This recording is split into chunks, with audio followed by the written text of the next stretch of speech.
துரோகத்தினுடைய உச்சம் அப்படின்னு பார்த்தீங்கன்னா வேறு யாரும் இல்லை, இந்த காங்கிரஸ் நாய்ங்க தான். ஏன் நான் அப்படி ரொம்ப காட்டமான வார்த்தையை யூஸ் பண்ணுறேன்னா,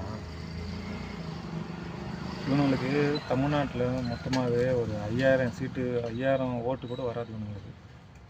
ஆனால் இன்றைக்கி 5 சீட்டு ஜெயிச்சிருக்கானுங்கன்னா அதுக்கு காரணம் திமுகவும் விடுதலை சிறுத்தை கட்சிகளும் கம்யூனிஸ்ட் கட்சிகளும் மதிமுக கட்சி இவங்க எல்லாம் சேர்ந்து தான் உழைச்சி தான் இன்றைக்கி 5 சீட்டு ஜெயிச்சிருக்கிறானுங்க. இந்த 5 சீட்டு ஜெயித்த உடனே இவனுங்க வேலையை காட்ட ஆரம்பிச்சிட்டானுங்க. தாவேக்கால அழைப்பு வந்த உடனே அப்படியே ஜம்ப் வச்சிட்டானுங்க. எங்கிட்டேருந்து மற்ற கட்சிக்கு கூட அழைப்பு வந்துச்சு. அவங்கெல்லாம் திமுக தலைவர் ஸ்டாலின் கிட்ட ஒரு ஆலோசனை கேட்டாங்க. அதுக்கு அவர் என்ன சொன்னார்னு தெரில, ஆனால் கேட்டிருக்காங்க. ஆனால் இவனுங்க ஆலோசனையும் கேட்கல, எதுவும் கேட்கல. இதில் வேறு இவனுங்களுக்கு வேறு ஒரு ராஜ்யசபா சீட்டு வேறு வாங்கி அப்படியே எஸ்கேப். இப்படிப்பட்ட துரோகத்தை காங்கிரஸ்காரனால் மட்டும்தான் செய்ய முடியும். ஏன்னா ஒவ்வொரு ஸ்டேட்லையும் எடுத்திங்கன்னா காங்கிரஸ்காரன் எல்லா ஸ்டேட்லையும் துரோகம் பண்ணியிருப்பான். அதுவும் தமிழ்நாட்டுக்குன்னா காங்கிரஸ்காரன் டபுள் மடங்காக செய்வான்.